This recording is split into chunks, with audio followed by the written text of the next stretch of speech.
زیادبوونی ئەعدامەکانیش ڕژیم ڕزگار ناکات. شەپۆلی ئەعدام لە زیندانەکانی ئێران هەروە درێژەی هەیە. راپۆرسەکان باس لەوە دەکەن کە سەرانی کۆماری ئیسلامی تەنیا لە مانگی جولایدا 61 کەسیان لە زیندانە جۆراوجۆرەکاندا ئەعدام کردووە. 13 کەس لەو قوربانیانە شارۆمەندی بەلوچ بوون. ئەوەی کە زۆربەی ئەعدامکراوەکان لە مەحکومانی جادگا ئاساییەکان بوون ناتوانێت ئامانجێکی سیاسی کە لە پشت دەرکەرانی ئەو حکومانەیەوە بشارێتەوە. زیادبوونی ئەم جۆرە ئەعدامانە بەشێک لە کۆمەڵی گوشاری توندە کە سەرانی ڕژیم لە ترسی ئاخێزێکی تر لە ساڕۆژی شۆڕشی ژیان ئازادیدا دەستیان داوەتێ.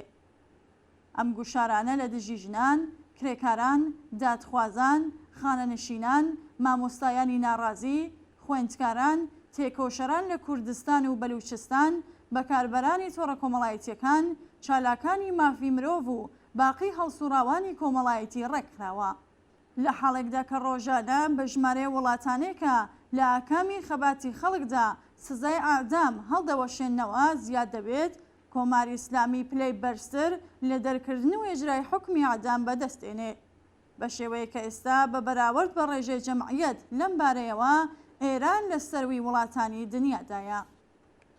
پاساوی ڕژیم بۆ دەستبردن لە ئاستێکی بەریندا بۆ ئەعدام ئەوە یەکە گۆیا لەم ڕێگایەوە یەکەم ئەمنیەتی کۆمەڵایەتی بەرز دەکاتەوە و دووهەم دادپەروەری جێگیر دەکات کە هەردووکیان پاساوی فریوکارانە و درۆن. لە بواری ئەمنیەتی کۆمەڵایەتیشدا یەکەم خودی کۆماری ئیسلامیە کە ئەمنیەتی لە ژیانی خەڵکی ئەم وڵاتە هەڵگرتووە لەبەر ئەوەی ئاستی بەڕێوەبردننی توندوتیژی و کوشتاری وەحشیانە لەلایەن ڕژیمی ئیسلامیەوە بە هیچ شێوەیەک لەگەڵ ئاستی ئەم توندوتیژیە و جنایەتانەی تاکەکان دەیکەن شیاوی بەراوردکردن نییە. ئاستی بڵاوکردنەوەی مادەی هۆشبەر لە کاناڵەکانی ژێر کۆنتڕۆڵی مافیای سوپای پاسداران و دام و دەستگا ئەمنیەتیەکانی کۆماری ئیسلامیەوە بە هیچ شێوەیەک لەگەڵ قەبارەی چالاکی قاچاقچیانی تاکە کەسیدا شیاوی بەراوردکردن نییە. ڕێژەی زەوتکردنی ئەمنیەت لە ژیانی خەڵک لە ڕێگای دەستێوەردانی بەردەوام لە بواری ژیانی تایبەتی خەڵک لەکوێ لەگەڵ ئاستی ڕووداوی تاوانی تاکە کەسی کە بە ئەنگیزەی شەخصی بەڕێوە دەچێت شیاوی بەراوردکردنە.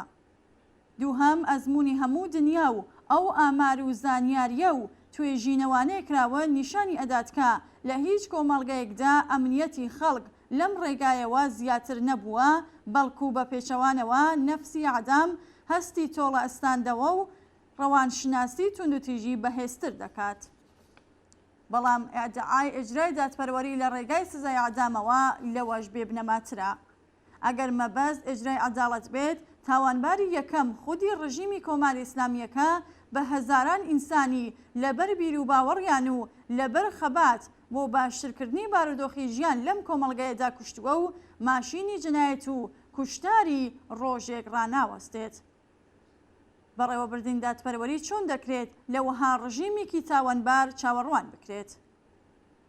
ئەو پاساوانەیە کە لەم بوارەدا بۆ سزای ئەعدام بوونی هەیە درۆیکی ئاشکران و هیچی تر. لەبەر ئەوەی یەکەم ئینسانەکان زاتەن خەتاکار، قاتڵ، قاچاقچی و جنایەتکار لەدایک نابن، بەڵکو لە لێکدانەوەی کۆتاییدا ئەو بارودۆخی مادی کۆمەلگایەکە ئەوان بەرەو خارەبکاری و گزی پاڵ پێوە دەنێت و دەوڵەت و چینە دەسەڵاتدارەکان بەرپرسانی ڕاستە و خۆی داسەپاندنی ئەم بارودۆخە مادیەن بەسەر ژیانی زۆربەی خەڵکدا. کەسانێک شیاوی سزان کە زیاتر لە 50% لە خەڵکی ئەم کۆمەلگایەیان بەرەو ڕووی مەترسی هەژاری بە تەواوەتی کردووەتەوە و ئەو بوارە کۆمەڵایەتیانەی کە دەبنە هۆکاری ڕوودانی جۆرم و جنایەتیان بەدی هێناوە. دەبێت شگردی ئینسان کوشتنی حکوومەتەکان بە ناوی دابینکردنی ئەمنیەتی گشتیان لەدەست دەربێنین و هەمووان ئەو ڕاستیە بزانن کە تکراربوونەوەی قەتڵی دەوڵەتی بە ناوی مجازاتی پێشگیرانە تەنیا ڕەوایەتی بە جنایەتی ئەعدامەدات و نیهادینەی دەکات. ئەم ڕژیمە بۆ درێژەی تەمەنی خۆی پێویستی بە ماشینی قەتڵ و کوشتار هەیە. ئەم ماشینە دەبێ تێک بشکێندرێت و ڕابگیرێت. بەڕووخاندنی ئەم ڕژیمەش نەبێ ئەم ماشینە ناوەستێت. گومانی تێدانیە لە سبەی ڕۆژی ئەو داهاتووەدا کە کۆتایی تەمەنی پڕ لە جەنایەتی کۆماری ئیسلامی بەڕەسمی تێدا ڕادەگەیەندرێت نەتەنیا لە ژێرناوی هیچ پاساوێکدا حکمی ئەستانەوەی ژیان لە هیچ کەس شیاوی قبولکردن نیە، بەڵکو بە فەرمانی شۆراکانی خەڵک جنایەت و جنایەتکارانی ورد و درشتی کۆماری ئیسلامی لە ڕێگای دادگای سەلاحیەتدانەوە پێگیری دەکرێت، بەڵام حکمی ئەعدام دژ بە هیچ کەس سادر نابێت.